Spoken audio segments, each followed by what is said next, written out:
WWE has launched another announcement. It's pretty big year for WWE announcements already in 2025. Plus AEW on Amazon Prime.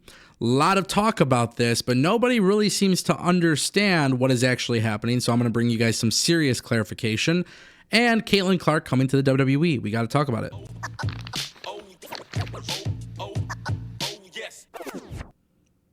Welcome back to the Ango Show, ladies and gentlemen. Let's kick things off with Caitlin Clark.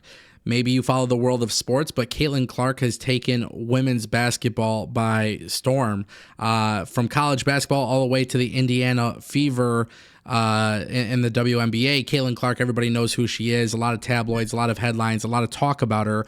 I've always kind of wondered when WWE would kind of try to get involved with it because, of course, whenever there is a lot of hype around something, WWE typically tries to get involved and work with people. And then it was really interesting because Bianca Belair was on the Battleground podcast with Tim Battle, and she was talking about this, and she has actually extended an invite to Caitlin Clark to come to the WWE Royal Rumble. Now, obviously, WWE has a variety of celebrities coming every single week for TV, whether it's SmackDown or Raw or pay-per-views. We are in the era of where WWE is actively promoting the celebrities that are attending their events.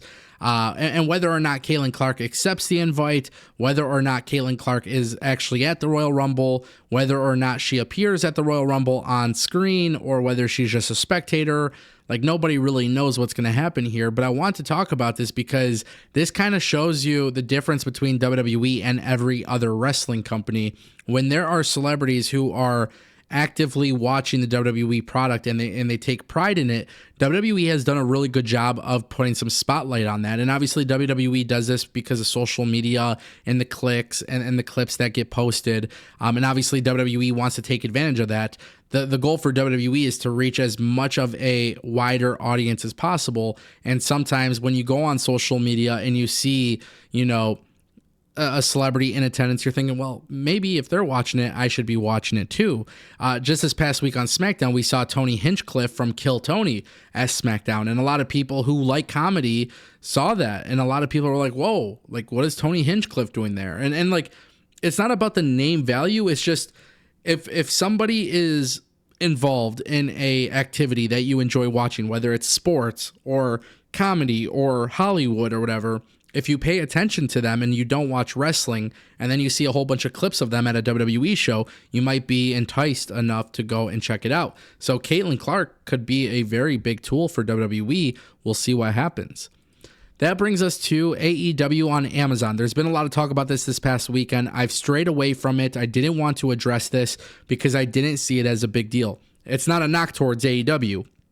But the reason why I didn't see this as a big deal is because Amazon Prime Video already has a deal with Warner Bros. Discovery for the Max streaming service. So if you go on Amazon Prime Video, for example, you can actually utilize your HBO login, like your Max streaming service login, as a way to watch the content on Amazon Prime Video, if that makes sense, right? So like if you wanted to watch the Penguin series, and you don't want to have multiple apps, right? Multiple streaming apps. Basically, Amazon Prime Video gives you the ability to connect them, and then the content is also on the Amazon app as long as you have the subscription to the Max streaming services. That's why I didn't look at this as a big deal. Obviously, it's cool for AEW to be as many places as possible, but it's not like AEW just came up with this groundbreaking agreement with Amazon Prime Video. This has nothing to do with that. However, what is really interesting is that Andrew Baydala has actually offered an update to this, and he said that he wanted to share a quick update. He contacted a couple of contacts within AEW to inquire about the possibility of Amazon Prime Video becoming an actual partner or distributor for AEW pay-per-views in the future. And his question, he does mention, he says, my question was solely driven by pay-per-view distribution and nothing else, because of the fact that Warner Bros. Discovery and Amazon Prime Video, they have that agreement where the content could be viewed there. Andrew Baydala hasn't received an update yet, but this would be really unique where if, for example, because I think people are confused here, but if you can log into Amazon Prime Video and not have an HBO Max streaming service subscription, but you could go on Prime Video and just purchase the pay-per-view, that would be a big deal. At this time, there is no sense of that's what's happening. So because that hasn't happened yet, I think that's really important. I see a lot of other news channels talking about this, and they say, oh my God, AEW is on Amazon Prime Video and you could buy the pay-per-view straight from Amazon Prime. No, you have to have your Max streaming service subscription for that to happen, and that's why. I do want AEW to be on Amazon Prime Video where you could just buy the pay-per-view directly from there, but I don't think that is going to happen because the point of the Warner Bros. Discovery TV deal with AEW was having that streaming capability with the Max streaming service and pushing the Max streaming service. So I don't anticipate AEW getting away from that in America. Obviously, outside of America, that could be completely different, but for that reason, yeah. So I didn't even want to address this whole thing, but I think there's a lot of people who don't know what's actually happening, so hopefully there's your clarification. WWE has officially announced the WWE LFG debut. Obviously, big deal. WWE has been taping for the show. WWE has been building a library of content for A&E, and now they have released some information. Beginning Sunday, February 16th, WWE and A&E will unleash brand new slate of programming with the premiere of the new competition series, WWE LFG, which stands for Legends and Future Greats. Also, the debut of WWE's Greatest Moments and the return of WWE Rivals. Triple H and WWE announced this today. Obviously, you know, NXT got rid of Level Up. LFG is a combination, supposedly, of like Tough Enough, Level Up, and a few other stuff. Other things that WWE has done. This is obviously a very big deal for WWE because of their TV deal with A&E. And this is on Sunday. So if you guys like watching wrestling and you don't have anything to watch on Sunday, here's your chance to see what they got.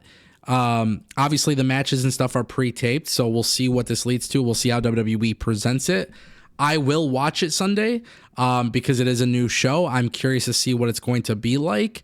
Whether it's good or bad, I don't know. I don't know what to expect, but if it is good, I will be happy to talk about it. If it is bad, I will be happy to talk about it. Wrestling on Sunday nights is cool. Like I'm cool with that. There's nothing going on Sunday nights for me. I'm not that big into the NFL.